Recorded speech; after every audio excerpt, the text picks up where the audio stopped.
Military Museum Foundation to continue to provide unique experiences for our guests.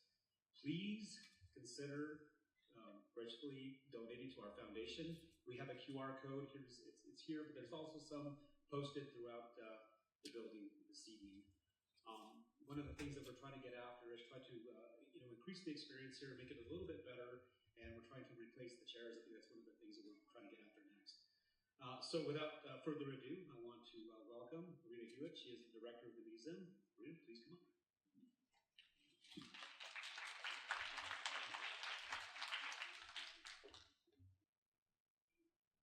Good evening. Thank you all for being here tonight as we mark and commemorate the 50th anniversary of the fall of Saigon.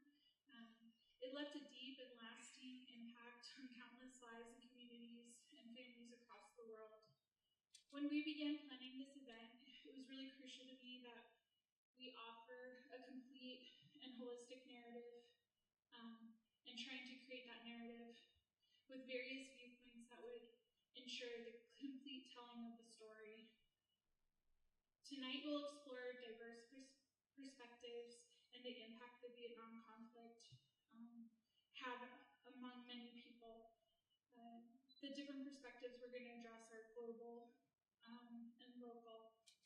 We're honored to hear from guest speakers who will bring their own powerful stories and lived experiences of the Vietnam War, both those who fled as refugees and those who served in uniform, including the powerful account from the New Mexico home front of an individual who worked as a casualty assistant, supporting families in their deepest time of sorrow with courage and compassion.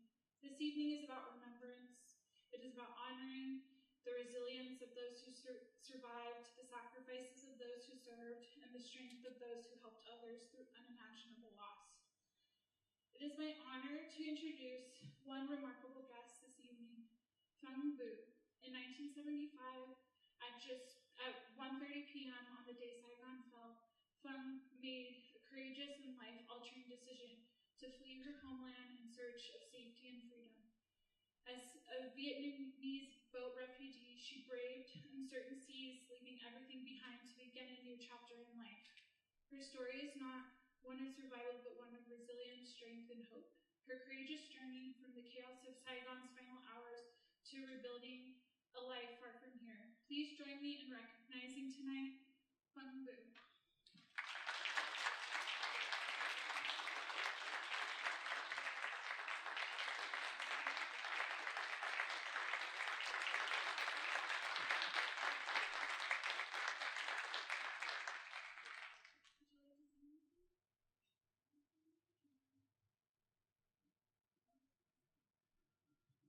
Nói đi mẹ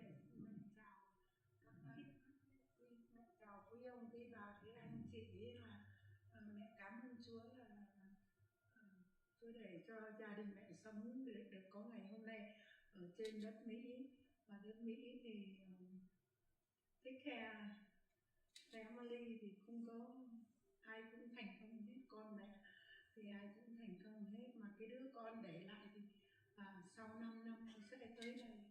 Nó đã tới đây rồi, nhưng mà Chúa lại cất nó về. My mom says, thank you to everyone, and she's so happy that she survived and was able to have her family be in the United States. And even the child that was left behind for almost 5 years, later on they were reunited, and now he's deceased, but she's thankful that they at least had that reunion. So thank you so much.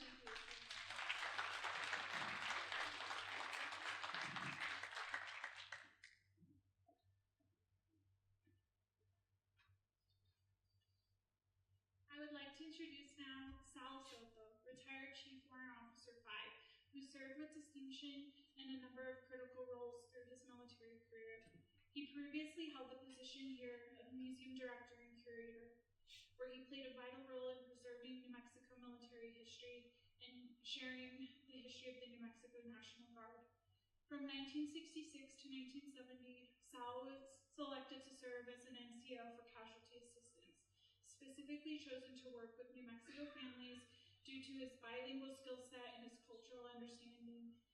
His ability to provide compassionate support during times of loss made a lasting impression on countless military families across the state.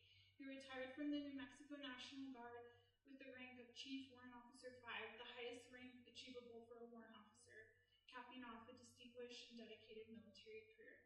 Please help me in welcoming Sal Soto.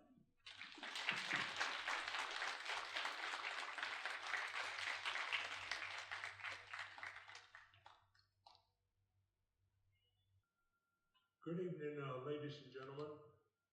I'm Sal Soto, and tonight I will be speaking about a role I was involved with during the Vietnam War, commonly referred to as the home front.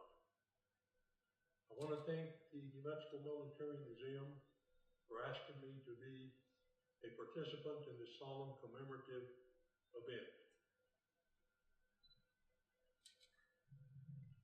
A soldier engaged in combat who may witness a fellow soldier he considered his dearest and closest friend in the world get wounded or killed instantly may not have time to mourn due to the conditions on the ground.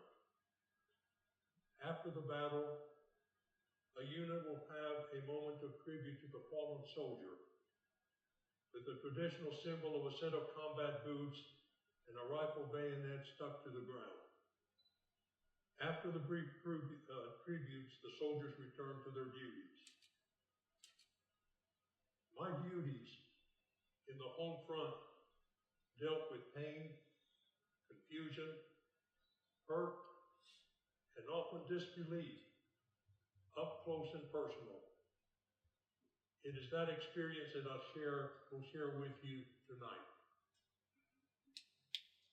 To better understand the program, I will provide you with a brief overview of how the Army was structured at that time. Number one, Fort Bliss was the Army base responsible to service New Mexico and West Texas.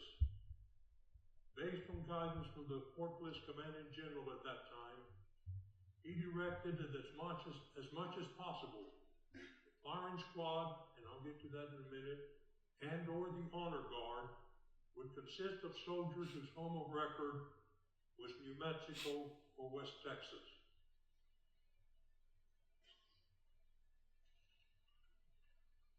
Two, the Army National Guard at that time was structured whereby every battalion level headquarters was assigned an active duty officer, typically a major, and a senior non-commissioned officer, typically a master sergeant.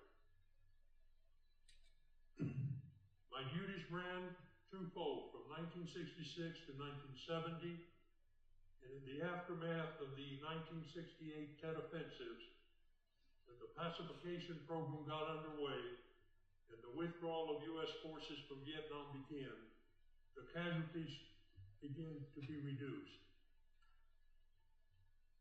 From 1966 to 1968, I was completing my tour of duty at Fort Bliss in El Paso, Texas. During that period, I was exclusively involved with what is called the firing squad, the graveside service, the 21-gun salute, the taps, the folding of the flag and presented to the appropriate surviving next of kin. More often than not, it was the father and mother. These men coming back in coffins were young men, 19, 20, 21 years old. And on one occasion, it was the father that I was involved with presented the flag. Another occasion, it was the mother, because there was no surviving father. Most funerals during that period occurred at the Fort Bliss Cemetery.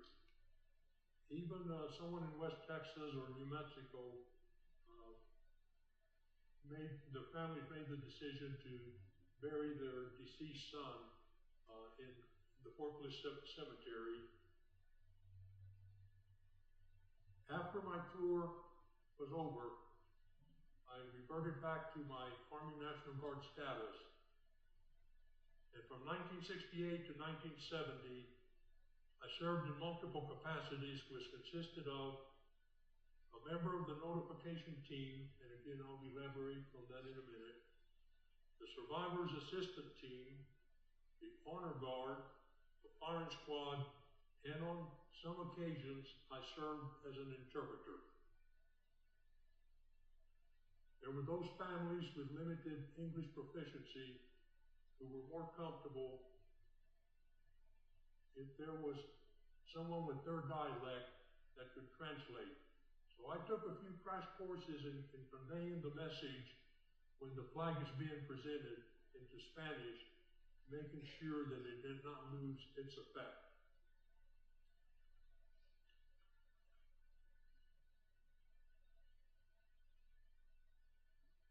The notification team is just that. They're the ones who make initial contact with the family and inform them of the soldier's death and provide an overview of the events to follow. My involvement with that wasn't quite so much interpretive as much as safety. West Texas, if you're familiar with it, can have some very remote areas. New Mexico can have some very remote areas.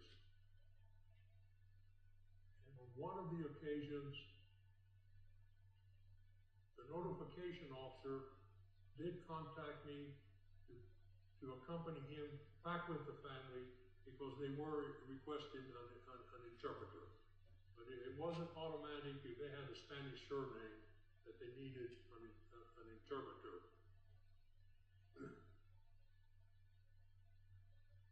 Once the family was informed of the death, an overview of the events that would follow was given to them. The notification officer had a detailed checklist with a binder, and that's where all things were covered. And on one occasion, and this was in a West Texas community, actually rural community, wasn't even in town. And another occasion, it happened in rural New Mexico. Before GPS, before satellite telling you, here's where you turn left, here's where you go right. You know, it's easy today just plug in your cell phone and you zigzag like you know the city. That wasn't the case back in the 1960s. So we stopped in one case in the state police field office, another case in the sheriff's office to ask for directions, and they offered to escort us to the location. Obviously, it doesn't take a brain surgeon, and the family looks out the window and they see a sheriff or a state police car escorting a military sedan. They knew exactly why we were headed in their direction.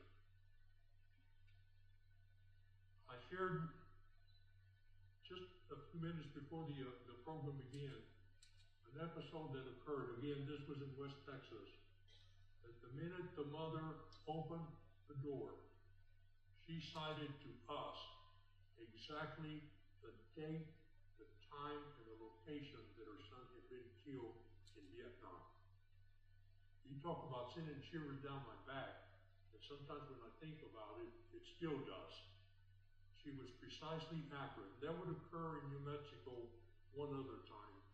I think it's traditionally called premonition.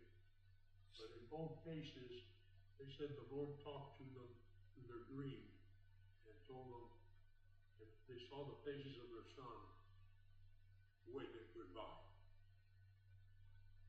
So it was up against that environment that we had to maintain our composure, help the family get their composure to where we could start the process of receiving the remains and prepare for the funeral. Once the details and all that was explained, in some cases, we transport the family to receive the remains at a train depot, an air terminal, work with the funeral home, church, and others as needed. Covered the life insurance, burial options, if they wanted an honor guard or a firing squad. And the difference between an honor guard and the firing squad, if a family requested full military rituals, the honor guard served as the pallbearer, and they accompany the family until after the funeral. The firing squad awaits at the gravesite and makes almost no contact with the family. And so depending on what the family was requested as to just how big the traveling group would be. But it was very solemn, again, to transport a family to the nearest air terminal where the remains would arrive, along with the funeral home that would be administering the funeral, to see a coffin covered with the American flag. And at that moment is when reality would start hitting the families. They've been told, they're trying to grasp it, but now the moment has arrived that my son is in that coffin and he's never coming back. In working with the Survivor's Assistance Officer, the individual belongings to the deceased soldier would also show up, including the letter from the soldier's commanding officer. And I'll share with you one that happened on several occasions that was very moving, and again, when I think of it today, still becomes very emotional. Dear Mr. and Mrs. So-and-so, it is with great sorrow that we inform you by now you have been notified that your son's Army rank was killed in action. We want you to know that he told his sergeant just before he died, please convey to Dad and Mom how much I love them, and to use my insurance money to educate my baby sisters. And so with those kind of messages being conveyed to the family in their living room or the funeral home or wherever the family ought to get this information, again, that is a very emotional moment, not just for the family, but certainly even for the contact team that's working with them.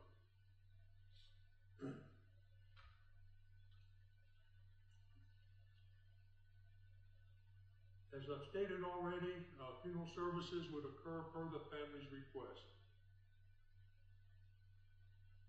I've already mentioned that on a couple of occasions, they asked for an interpreter when the American flag was delivered. And protocol-wise, the requirement is that you must be of equal or higher grade than the deceased soldier. So if the soldier was what we call an E4 or Specialist 4, a sergeant or above can provide that ritual. But it is very critical that that ritual be done with utmost dignity and respect. And for the most part, that went well. Again, it went emotional, and that's where, thank goodness I had time to interpret the wording without losing the translation, the sincerity and the solemn and painful moment at that time.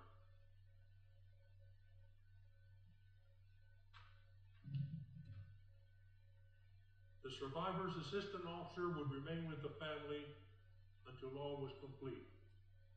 The remains, the personal belongings arrived, the insurance had been taken care of, the funeral was over, Dad and Mom were consulted one last time. Is there anything else we can do to serve? Because the Fort Bliss Commanding General made very clear that we would accommodate the family's request as much as possible and as much as regulations allowed. Some families would invite us to join them in the meal that is traditionally follows a funeral. Other times a family would share memories of the fallen soldier. Others would ask if we knew the soldier personally. Some families asked for a private funeral with few in attendance. My duties, as with any soldier involved, with these rituals could vary. At times the families may make a specific request, and at times the ritual was contingent on the situation or conditions on the ground. We had some latitude. Again, the guidance was as long as the regulation allows it, and if the family requested, and if you can accommodate it, do it. We worked for the family during that painful time in their lives, because they knew and we knew that once we checked off, they were on their own. Regardless of what duties we were called upon to administer, all soldiers that I worked with were always cognizant of the pain and the hurt the families, the loved ones were experiencing.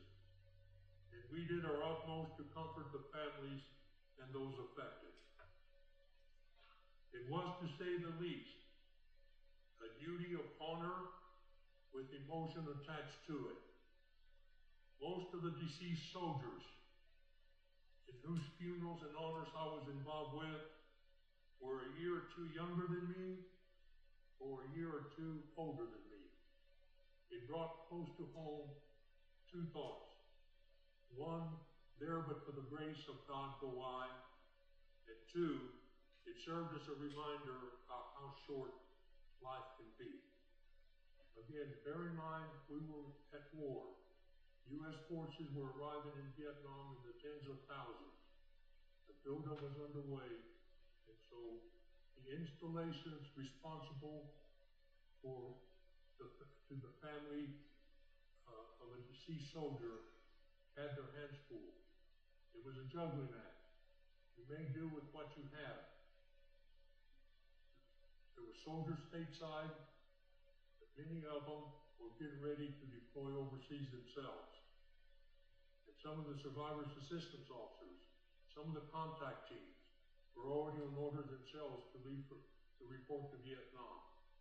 And so it was a very trying time, but my recollections of those 4 years were then and still remain embedded in my conscience and in my heart. And they were every soldier involved with the family provided utmost dignity and respect to the solemn moment. With that, before I open it up for questions, I have refrained from stating communities and families out of respect to their privacy and the integrity of funerals and honors. So feel free to ask even specific questions, but not locations or on families. Is there any questions?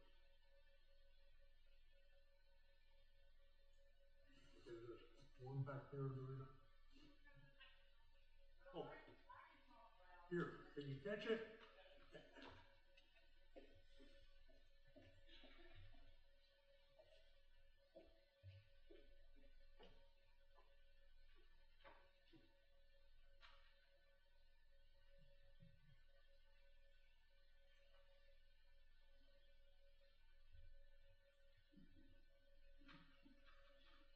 Mr. Soto, before I ask my question, I would just like to thank you for your service to our country and these families and this community. I was very moved by many things you said tonight, so thank you, sir. Thank you very much. Appreciate it. Thank you. It's been an honor. And then my question is, how in the world did you not, this is such a personal and intimate thing with each and every family, and I know that there are procedures, but you had to personalize it for each family. How did you do that and still maintain the procedures that are called for? Thank you for that question. The casualty reporting system in Vietnam notified the Defense Department, and the installations, in our case Fort Bliss, but it could be Fort Carson, it could be Lackland Air Force Base, had a casualty reporting center and had a full-time duty person or persons to monitor it. So the initial notification, in our case, would go to Fort Bliss, who would track down the location of the deceased, the family of the deceased soldier, and notify the Army advisor in that region, and would telegram, we still had telegrams back then, the initial notification. Again, the initial contact person was in the business of notifying the family, not providing the assistance of the benefits and entitlements that the family may be entitled to. Because the other thing that, and this is my understanding, came from the presidential administration, they were anxious to not repeat notification procedures of Korea in World War II, of a telegraph delivered somewhere, and a telegraph young man or young woman would make the delivery. And so the Army advisor received the notification through a telegram and had enough information to be able to make the initial notification and give the family the heads up as to what would happen next. And that would give the survivor's assistance officer and or team time to get their body together, get their checklist together, get the soldiers' portfolio files together, to where by the time they checked in with the family, everything was ready to start unfolding. Does that answer your question? Okay, now insofar as how we handle it, is my time up? Insofar as how we handle it, you've heard the saying, bite your tongue. It was very emotional for us. But the last thing the family needed was for us to break down with them. And so we had to be strong, and they understood, but it's difficult to not be affected when you're surrounded with severe pain and hurt. But we managed it. It was moments like, please use my insurance money to educate my baby sisters, that would choke us. It was times of, did you know my son? Those kind of very personal questions would get emotional to us, but we knew we had to overcome it. So, any other questions? Because I'm going to have one final roll wrap up. No?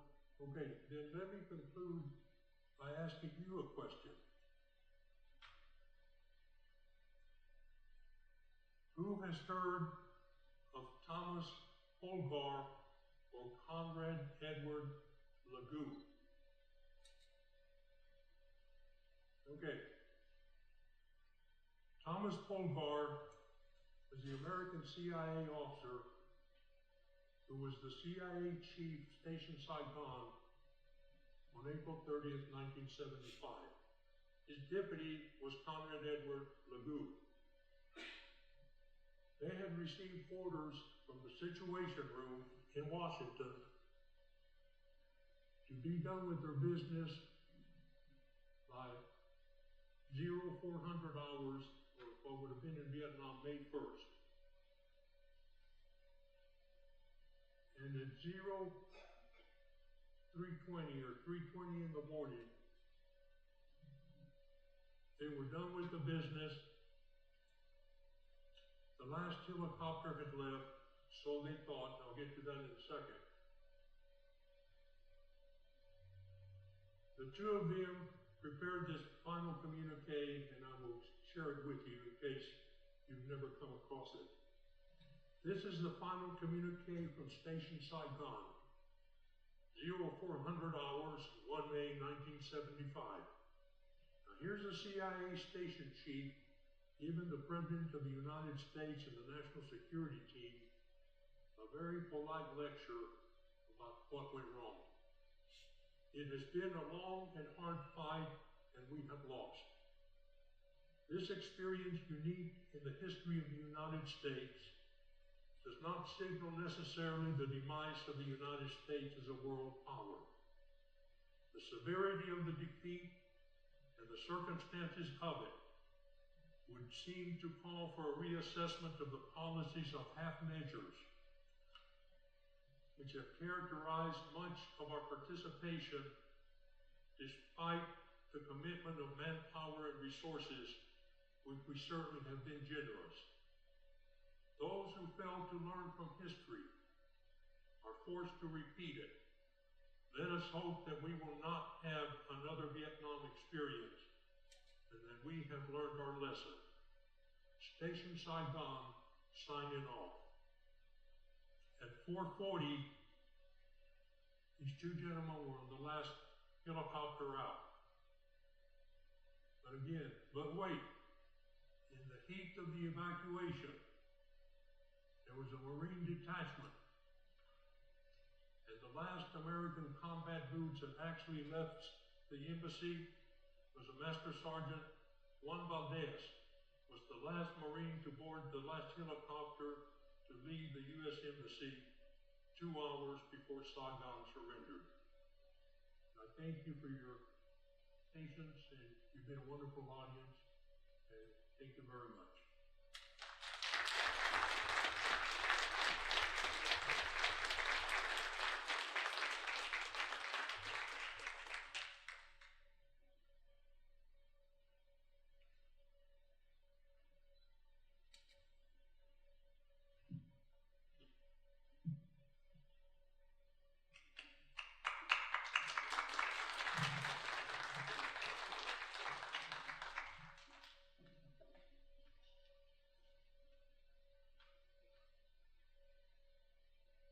Thank you, Sal, for sharing your story. Greatly appreciate it.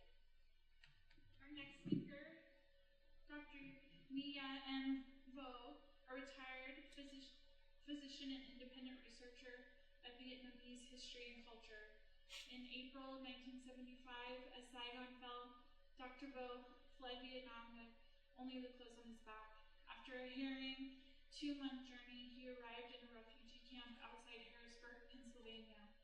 There he began the painful process of reconnecting with his family and rebuilding his life as a medical doctor. Dr. Vo has authored several books on Vietnamese culture and history, including The Vietnamese Boat People and Saigon, a History. His work continues to document and preserve the experience of Vietnamese refugees and their descendants. Dr. Vo is joining us virtually tonight. I appreciate your patience while we set up his link.